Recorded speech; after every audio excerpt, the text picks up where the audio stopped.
Ignition sequence start. 6, 5, 4, 3, 2, 1, 0. Liftoff. We have a liftoff.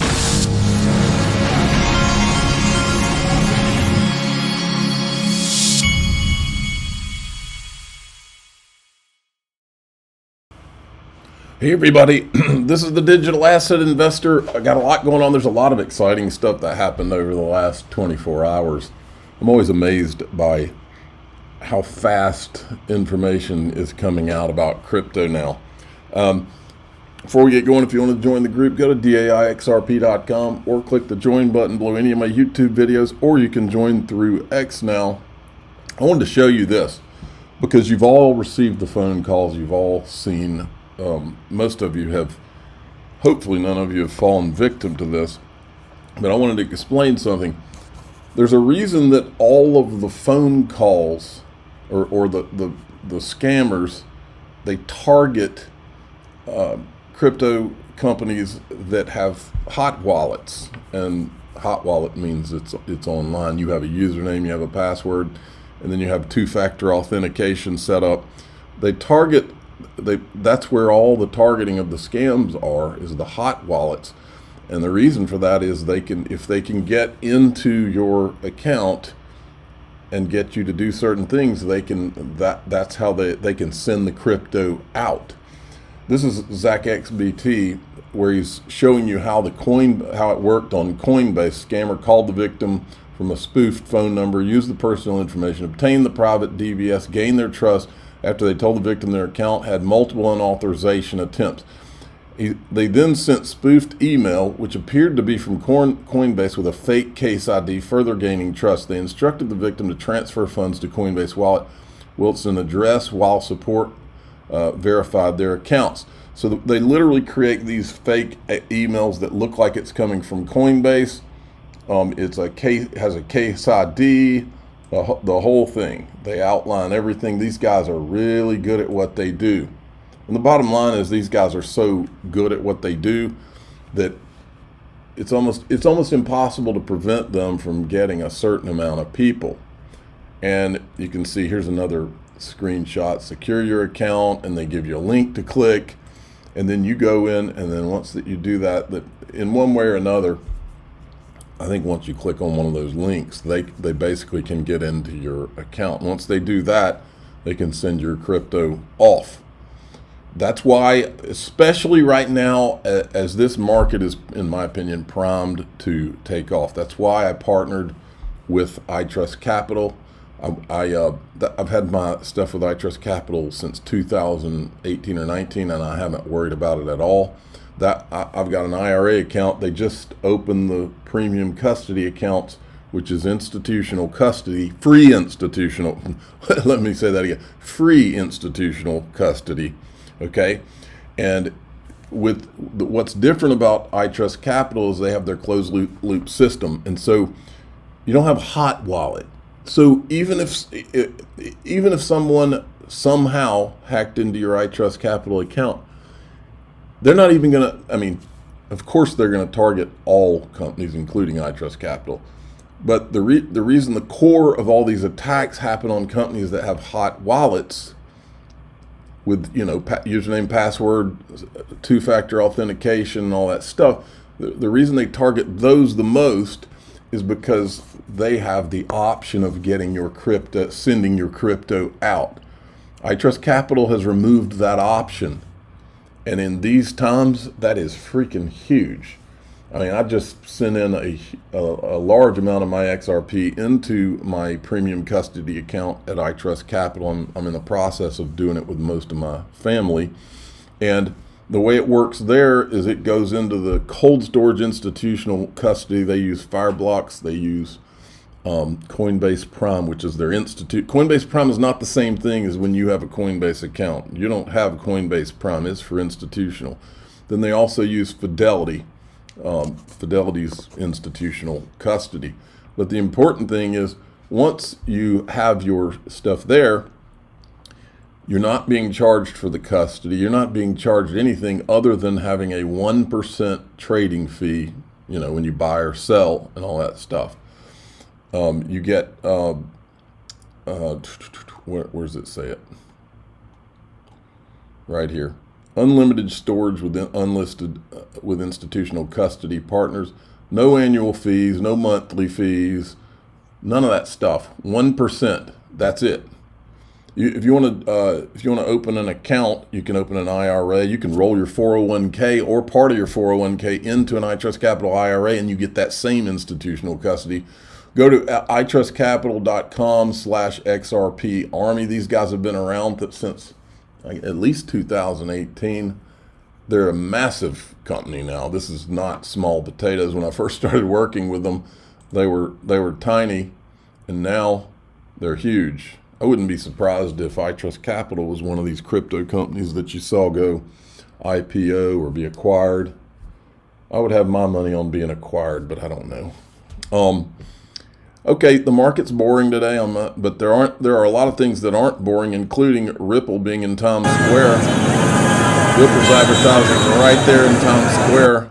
Things are getting interesting. But this is the biggest thing we've seen in the last 24 hours, folks. U.S. Federal Finance Agency issues order to count Bitcoin and crypto as an asset for a mortgage. I know this all too well. I got a mortgage in the last year, and I went through that whole process, and my ultimate plan is to never deal with banks again when XRP really takes off. But in the process, I told them I had crypto holdings and all, and they're like, oh, okay. They didn't care about that because they don't count crypto as that. But they didn't realize I did, but they don't acknowledge to this point your crypto holdings. Well, that's about to change. Just like how my bank turned my bank account off because I was buying crypto, that's going to change too. In fact, I don't think I've ever told you this story, but when they turned my bank account off, they sent me a letter. Well, I kept the letter because I knew this day would come. I'm going to frame the letter, and when the time comes, I'm going to walk in that bank, and I'm going to say, I've got all this worth in XRP, and I just wanted to bring this in and show you why I'm not going to put any of my XRP wealth with your bank. Things like that burn you so much. You want to just go in there and let them know. And that griped my butt. That's a nice way of saying it. But I don't forget things like that. But this guy is Director of Federal Housing, FHFA. Pulte is his name. If you're not familiar, Pulte is one of the largest, I don't know what they do now, but they were one of the largest home builders in the world, and he's now as it says here, the Director of the Federal Housing. And this is one of the things I love that Trump's done. In our country, it seems like we always have all these bureaucrats that have never had any business experience. But this guy did what a smart person would do and put people in charge who have been out there in the trenches their whole life, in business, in real estate. That's the way things should be done. Anyway, he's running it now. And he says, after significant studying, keeping with the president's vision to make the United States the crypto capital of the world, today I ordered the great Fannie Mae and Freddie Mac to prepare their businesses to count cryptocurrency as an asset for mortgage. So ordered. And then he comes in and says, today is a historic day in the cryptocurrency industry and the mortgage industry, whereby Fannie Mae, Freddie Mac are now positioned to involve cryptocurrencies in mortgages. Thank you to President Trump, making the USA the crypto capital of the world. And I said, this is one of the things that drives me crazy when sometimes I'll tweet and I type too fast and I make a grammatical error. You're supposed to have an apostrophe RE after your, in this case, which I know. Sometimes you type tweets too fast. I went in to correct it, and I learned if you can edit posts, but if you wait too long after you tweet, you can't edit the post. And so I couldn't go in and edit this. Just wanted to let you know. You're going to be able to earn yield, borrow against, and get a freaking mortgage, all with your XRP. And man, just when we get yields, it is on like Donkey Kong, folks. And now you can get a mortgage. In fact, I emailed a financial advisor friend of mine yesterday, and I said, look, buddy, your entire business, everything you sell is about to be tokenized. Everything you do is about to change. I've been telling him for years. He halfway supported me. He halfway kind of shook his head like, this is wild and crazy stuff. That's okay. He's on board now, I think. Stuart Alderati says, good news for the 55 million Americans who own crypto. You're darn right it is.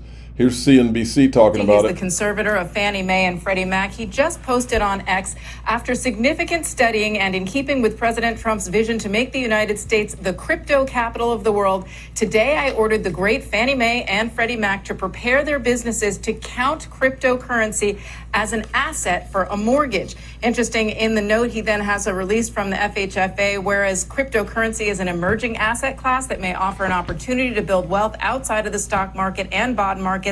Cryptocurrency has not typically been considered in the mortgage risk assessment process for the mortgage from mortgage loans delivered to the enterprises without converting that cryptocurrency into dollars. So he is now, this is not happening immediately, but he is directing Fannie Mae and Freddie Mac to prepare proposals for consideration of crypto as an asset for reserves in their respective single-family mortgage loan risk assessments.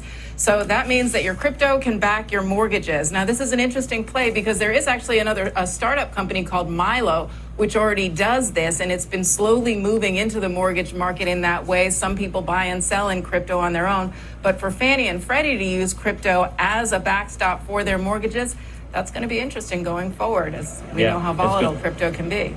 No doubt, big debate around that too, and we'll continue.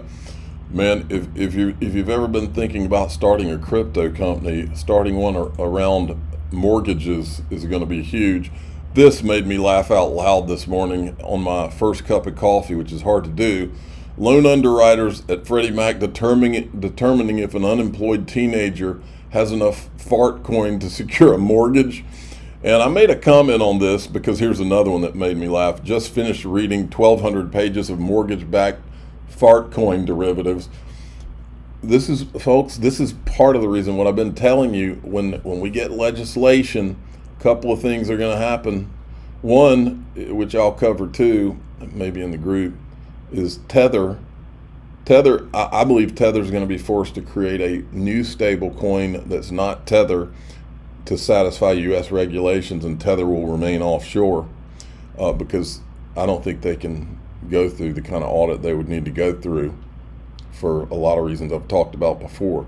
But the other thing that's going to happen with regulation, and this mortgage thing highlights it in my opinion, this is why the legislation and probably the mortgage, what they do for the mortgages too, is you're going to have I believe you'll have to have these coins will have to have a certain market cap to be considered blue chip American crypto. I believe there will be probably in the range of 30 of them if I had to bet, and most of those 30 will be utility digital assets that the world's being tokenized on.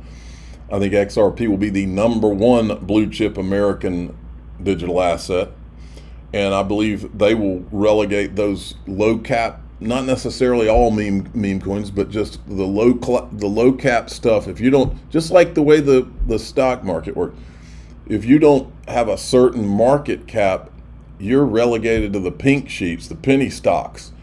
And I believe this is the same way. They're not going to, I don't believe they're going to let mortgages be backed by low cap cryptos. That makes it 10 times, 1,000 times riskier.